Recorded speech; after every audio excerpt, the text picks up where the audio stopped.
When you are broke and you can only afford to eat, maybe let's say Gary, you can only afford Gary. You feel like the worst kind of person in the world. You feel like you are the only one that is suffering the most. You feel the weight of the world upon your shoulder, and you wonder why God hates you so much that He's so dealing with you. But in the same way, when you are broke as well, and you can only afford, maybe you can only afford to go to the local buka to eat, and you get there and you tell them to sell you amala without meat. Even the person selling it will be looking at you askance like, who be this one? And you just take it with shame, and you go to your table and you're eating the amala without meat, and everybody is looking at you like, who is this poor guy? What is this poor guy doing here? And you yourself, you are feeling that way. You feel like the most miserable person on the earth, because even the people that you have just paid money to sell you food are judging you because you are not buying meat.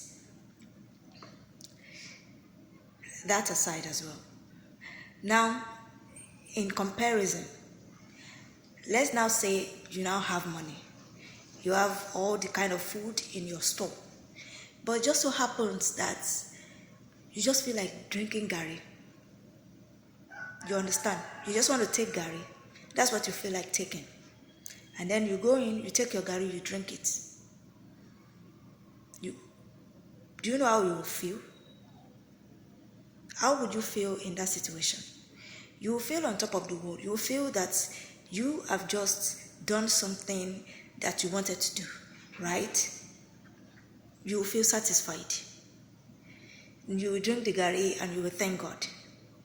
You will not feel miserable. You will not feel like the person that God hates the most in the world, right? And then picture this as well. You go to the local buka because that's what you feel like eating. Not that you can't afford the four-seasoned restaurants, no. You have the money, you're well-to-do. As a matter of fact, you went into a local buka with your car, maybe your AMG, whatever. You drive there, you go in, and then you just tell them to sell you amala. And when they ask what you want on top of it, you say nothing, just the amala. That's what you feel like eating, amala and the soup. You know the people there, because they have seen you driving there with your AMG. They will be eager, they will be happy. They will even be cracking jokes with you because they know that you are going to tip them, right? That's the people that are selling to you. And you can even decide to declare for everybody there, free of charge, and tell them that all the abuse are on you because you can afford it. And then you go to your seat, you sit down, you are eating your amala without meat. How do you think people will look at you? Right? People will look at you and be like, this guy can afford to buy meat, but he just doesn't want to buy it because probably he's dieting. They will be coming up with excuses for you because they know that you can afford the meat. You just don't want to eat the meat at that particular time. They might even say that you're dieting. Some might even say that maybe you just want to come down to their level and eat with them. You understand? Some will even say maybe you're just using that as an opportunity to pay their own bills. And you are enjoying yourself, eating your amala without the meat. Now look at those two scenarios. When you had money and when you did not have money. Did anything stop the Gary from doing its work in your body? Did anything stop the Gary? When you were broke and you drank the Gary, did it not satisfy you at that particular time? At least your belly was filled with food. The amala that you ate without meat when you were broke, did it not fill your belly? Of course it did fill your belly.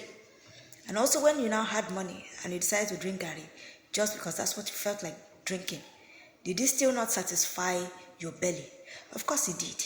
And the amala too that you ate without meat, when you could afford to buy the whole buka, did the amala fill you? Did it fill your belly? Were you satisfied eating the amala? Of course you were. So it is not the fault of the amala. Neither was it the fault of the gari. It is the state of your mind. It's the state of your mind. We have been conditioned in such a way that when we are broke or we are lacking funds at a particular time, we have been conditioned to feel we are miserable, that we are living the most miserable life of all. And that is the way we feel. When it has nothing to do with the food we are eating. Nothing. Because at the end of the day, food is food. Whether gari or rice, it is still the same carbohydrate, right?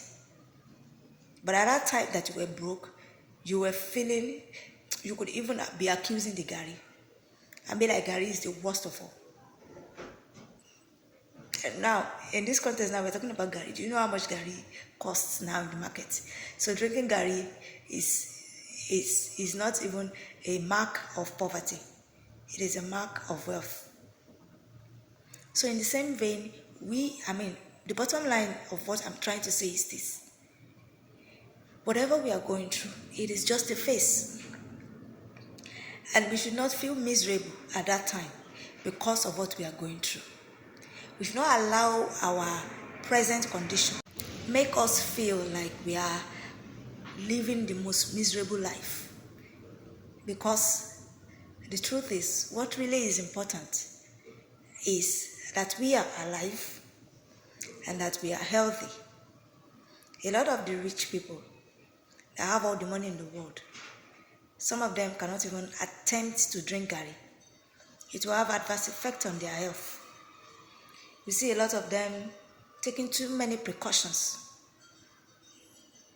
Some of them, they are facing so many health challenges that their food portion is being measured. They can't eat some certain amount. They have to eat some certain amount. Do you know how miserable your life can be if you cannot eat what you want to eat? Do you know? You can't eat what you want to eat. You can't drink what you want to drink because of your health problems. Count yourself worthy. Count yourself blessed that you can still drink your gari and get satisfaction from drinking the gari. That you can eat your food without meat and you get satisfied. It is a privilege that is denied to many. Always, always count your blessing and don't feel like you have the worst life, because you don't. And I assure you, whatever it is you're going through is just a phase. It will pass and you will be better for it. Because whatever you're going through, no matter how miserable it may be or it may feel for you, there is a lesson to be learned in it. That's why I said you will be better for it, because you are learning in that process. It is a process and you are learning. So hang in there and just keep going. God bless you.